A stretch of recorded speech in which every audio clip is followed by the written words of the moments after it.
an old woman who lived in a shoe. She had so many children, she didn't know what to do.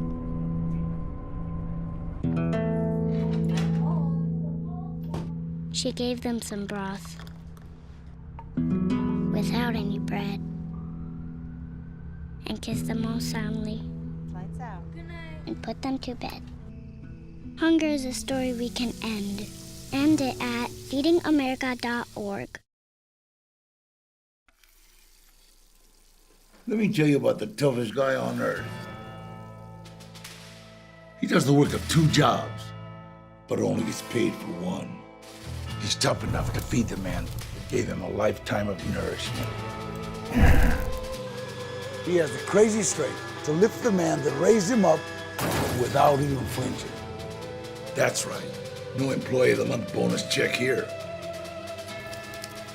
This guy, no, this warrior, will always be by his father's side, even if his dad will hardly remember. Good luck finding a gym to train for that. If this guy isn't the toughest guy on the planet, then I don't know who is. Caregiving is tougher than tough. Find the care guides you need at aarp.org/caregiving. Put the keys down, Kevin. But I'm gonna drive home. There are several warning signs present that you shouldn't be driving. My text to emoji ratio has gotten a little out of hand. A little? Yep, I'm definitely gonna call a ride home. Welcome back to Reflections of You. And I have a pleasure of having with me today Michael Heflin, who is going to talk about life coaching. How are you doing today, Michael? I'm doing well. Thank you for having me. Awesome. So tell me, Michael, how did you get into life coaching? Well, for me, it has been one of those life journey things. You know, oftentimes you think you're doing something that you're really not, but you really are. A couple years ago, I went to a conference in Florida, and I attended a conference about life coaching. Okay. And as I started to listen, I realized that I was kind of doing some of this stuff already. So I, talked with the individuals and said, how do I get certified to do this on a full-time basis? I know, and it's amazing that we have some principles and things that we do every day. And a Yes. lot of people think that it's hard to get into it, being a life coach. But a lot of it is principles that we use every day. And sometimes it's even conversations that we have from the day-to-day basis. Exactly. So what was the turning point of your discovery from the time of having those individual conversations of maybe offering advice or some type of level of communication with someone and direction to the point you said, I believe this is what I am supposed to do?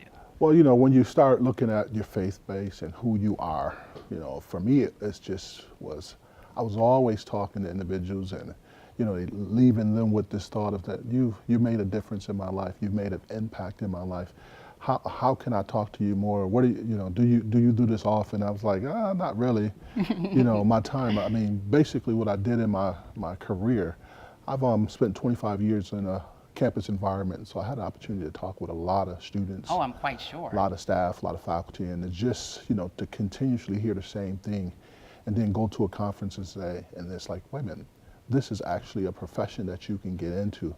This is something that I can tag on to things I've been doing in my professional career and just make it more worthwhile. Awesome, and I'm quite sure it's very rewarding. I do that myself. I've coached several people, and I myself didn't get involved into it until later on and discovered that, I wanted to be a life coach, because at one point it wasn't even a title of a life coach. It came out maybe in the last, I would say 15 to 20 years, we've been hearing more of that term. Before it was called, inspirational speaker or a mentor or a teacher and sort.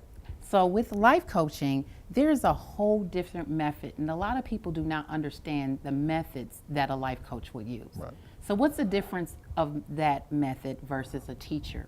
Well, first, in defining what a life coach is, most people think when you say life coaching, is it counseling? Right. Is it therapy? Are you going to diagnose me with something? But life coaching is truthfully a partnership between the two individuals that come to agreement how to advance in their life, whether it be a life decision, whether it be a single decision. So oftentimes it's understanding what do you want at this particular point in your life. Right. And there's so many different avenues that we have areas of progression that we may need. Sometimes people may want to use a life coach in the area of maybe they just want to overcome some boundaries, some things that may not help them to maybe pursue in their business. It might be relationship. You know, it might be some areas where they might want to make sure that they want to develop new relationships and their relationships that they have. Right. So what areas do you specifically deal with? Well, I try to look at, career, relationship, spirituality, where do you need the most impact in your life? For example, I've had conversations with people as to making, like I say, when it's a single decision, I want to graduate from college. I tend to tell people, there's some action that has to be taken with that decision, and take them down a path. And coaching, you're giving them there's a lot of homework. Oftentimes people think we're just talking back and forth and that's it, but it becomes a lot of homework. Sometimes assertion of who you really are, what do you really want out of the experience. We set an agreement. We set an agreement to say, this is what it is. I want to be coached on this, or I want to be coached over a 6-month period, and this is my, outcome. So it's really trying to really nail down what do you want to be coached on. So for me, it's just, taking that initial 35 to 45 minute, just to get to know the person, get to know what they want to be coached on, then come to some of the agreements. Sometimes you may not get that in the first session. Oh, okay. Oh, wow. And that I'm quite sure it could be a little challenging. So have you ever been in a position where it was really, you had a tough person that you really had a hard time dealing with and getting that information out of? And how did you handle it? Well, when you're dealing with someone you don't know, oftentimes people who end up getting coaches, people that or it's a friend of a friend, but when you're actually coaching someone that you have no clue who they are, it's really trying to get to know them. And for me, it's more, let's break it down to the very minute things. What do you like to do? What's going on in your life? Do you have children? You're trying to build a relationship, because as you build that relationship, they tend to open up more. So for me, when I know it's becoming difficult to get information, I start talking about things that they like. I start talking about, children, pets. Everyone have that one thing that just, you say something and their eyes light up and like, oh, that's it. So you start expanding on those things, and then they end up opening up to you. So when it becomes difficult, the coach have to listen to the signs, see the signs, and then capitalize on the signs to open that individual up. Wow. So it sounds like the listening is the most effective tool that you can use to help an individual Definitely. who's looking for a life coach. Definitely. And patience. Sometimes you have to wait on it. You really have to wait on it. You have to let them, talk and just give them that moment. Right. So, Michael, when it comes down to a recommendation or interest of someone that wants to be a life coach, what recommendation would you tell them if they wanted to pursue this path?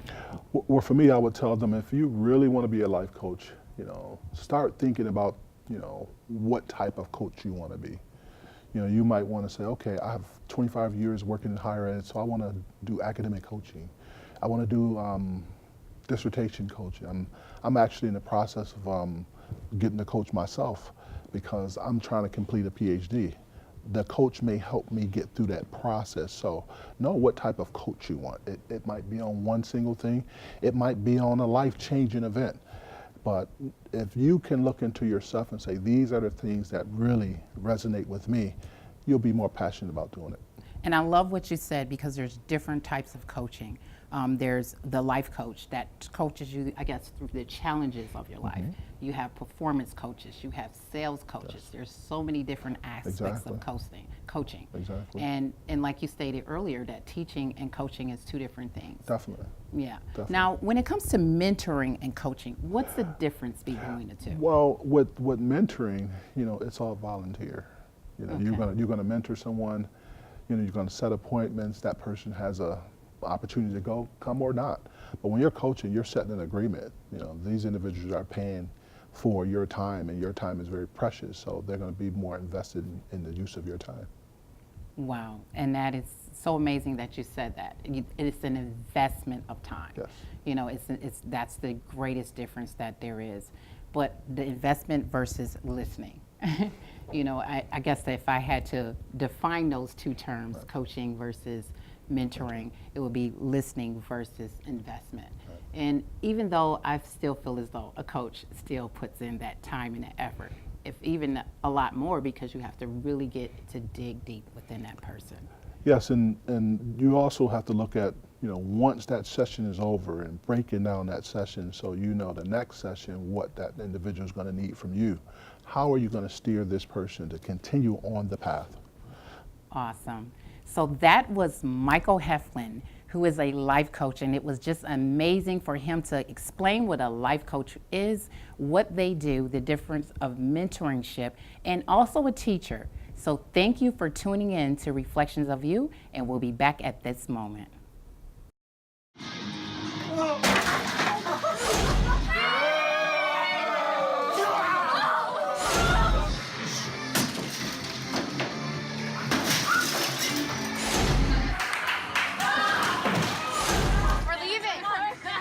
Most party fouls are pretty dumb. But if you decide to drink and drive underage, you could lose your license and your freedom. Underage drinking and driving. The ultimate party foul.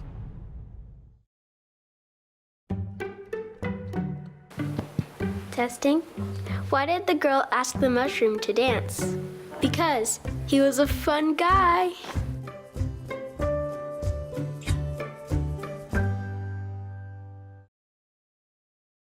This is the story of a boy who is very sensitive to lights and sounds. So he built secret hiding places where nothing could get in. The boy didn't like looking people in the eye. It made him feel uncomfortable. One day, he found out he had something called autism. His family got him help. And slowly, he learned how to live with it better. Early intervention can make a lifetime of difference.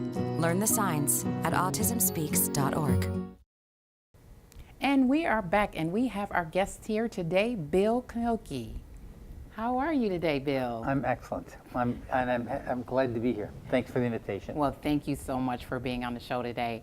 And you are a sales coach. So there is so much inquisitiveness about what does a sales coach do? So tell us, what do you do? Well, I maybe work a little bit differently than some other sales coaches. My job is to listen to you and find out what you want to get done.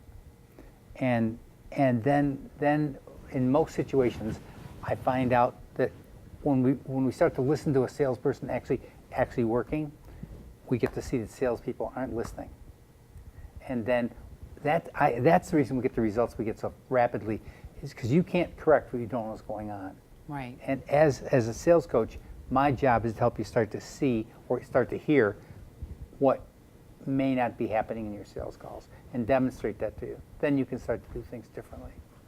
Wow, that is interesting to know, because a lot of times as a salesperson, I have myself been in sales. You think that it's the money that you focus on. You think that it is your goals that you have to focus on when you're meeting different criterias. But it's interesting that you said communication is the biggest key. Now, when it comes to sales, what is the different aspects of communication that most salespeople miss that you've worked with? Well, it's interesting, because what you just said is exactly, most salespeople are focused on their commission. Okay. They're focused on selling somebody something. My model is helping a person buy. Today, most of the people have gone out and done the research on the internet. So when they actually come in to see a salesperson, they don't want to be sold. They've most likely sold themselves doing their research, and now they're coming in to buy something. What I try to get salespeople to do is ask questions about how they've made their selection, and then ask enough questions so that the buyer understands that you know their situation.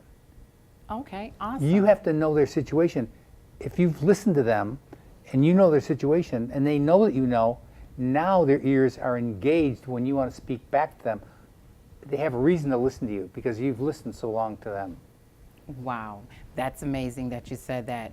So let me ask you a question. I do want to know, how did you get started with this all? Well, when I was a kid, my dad he'd worked for years for this Buick Cadillac dealer, and my dad had a chance to buy it, and he bought it, and I was about 14, 15 at the time, and we could be involved with the dealership. I happened to be a guy at that age that was pumping gas at the dealership. Okay. But I got to know a lot about people.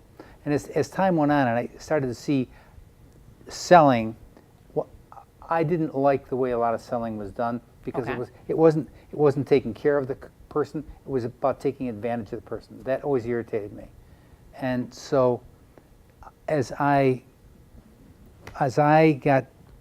grew up in the business, I started to look for ways to take care of people. And we ended up selling the dealership years ago, and then I was in the insurance business, and when I got in the life insurance business, again, I liked the business. There was still the old model of selling the customer rather than helping the customer buy, rather than helping the customer understand what they were doing, rather than just encouraging the customer. And that's what I've been doing for years. And then I came up with this thing that's called Less Talk Selling, because it's about listening. Salespeople know, as I said, they know a lot about selling, but they don't know much about communication. Mm-hmm.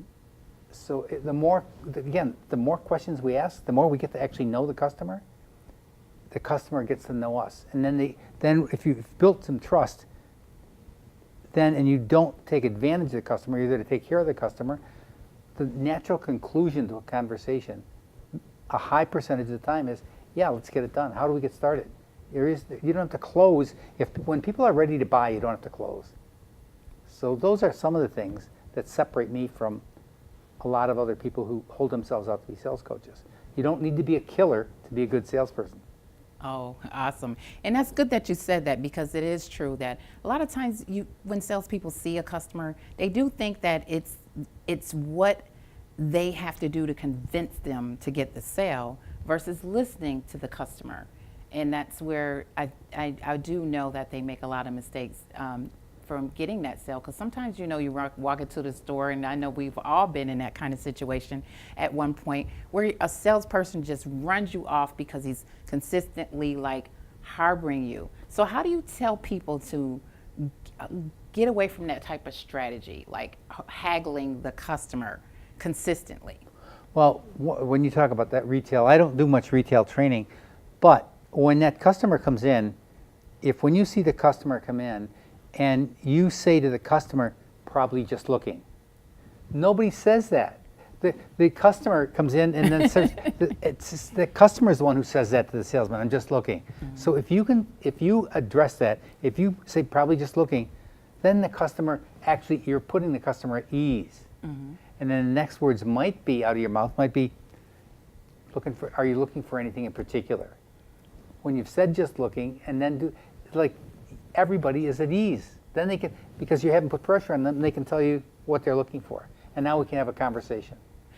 Awesome. So with this show, Reflections of You, it's all about people who are finding their purpose in life and then pursue it with passion. And now from this perspective, from a sales coach perspective, if someone was interested in maybe saying retiring from working day to day in sales, but wanted to be a sales coach, how would they go about that? I think they have to do their own research, and it's what they're passionate about. That's the first thing. They probably know enough about their model of selling. They might want to learn some other models. This model is a pretty new model when you're helping people buy and you're asking questions. But I think if they have a passion, they will start to do it. They will say, I don't want to do that anymore. They'll be excited about doing. They didn't do it to retire. They left what they were currently selling to go coach because they got excited about it. Awesome. Yes, and I think that's what sometimes with a lot of careers, people get resourceful information to do different things, but they don't know how to convert it over to something different. And you gave a lot of information there in regards to, finding out a strategy, How did you find your strategies that you created, your programs, to teach other sales agents how to make more money? I believe that I don't have a strategy. I believe that I teach them how to communicate.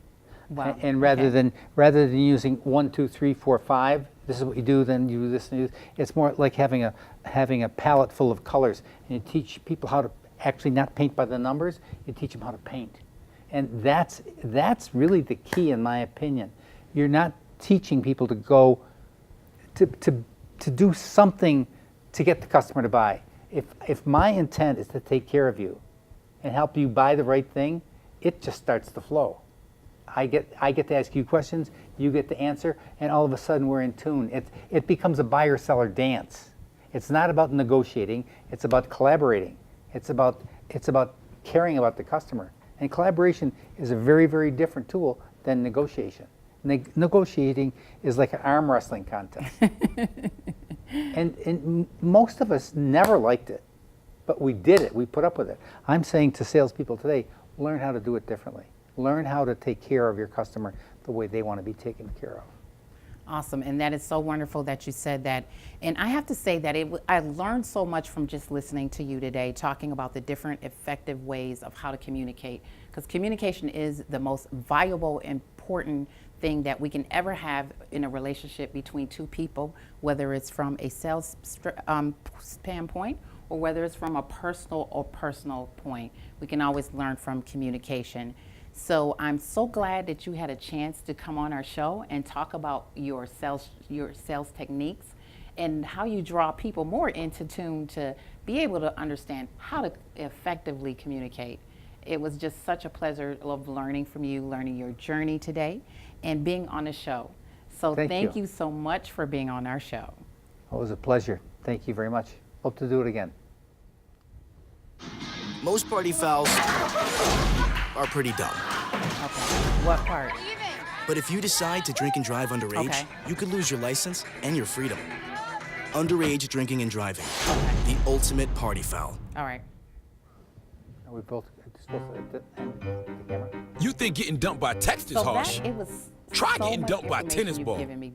My ex-owner drove me out to the woods, yelled fetch, and by the time I bought the ball back, he was gone.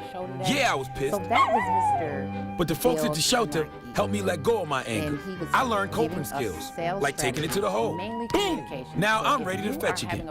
But how about I throw and you run and get it? You need to learn how to effectively listen so that you can become more effective and make more money in your life. I'll never forget the day our landlord called and said, read your lease. No pets allowed. My owner tells him my dog ate the lease, but that didn't work. And now I'm stuck in a shelter. But this pit bull is ready for a new crib. I'm loving, loyal, and play well with others. So don't be intimidated by all my muscles, because the biggest one I have is my heart. That's right, I said it.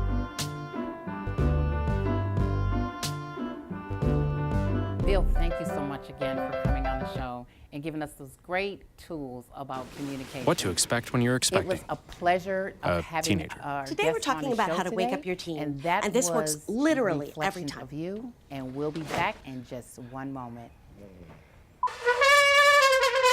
Give kisses. Give kisses. I know, I heard. Okay. It wasn't all right. you. It was the... I'm not. Oh yeah, that's. You don't have to know it all to be a perfect parent. You're right. Thousands of teens in foster care will love you just the same. I'm ending the show.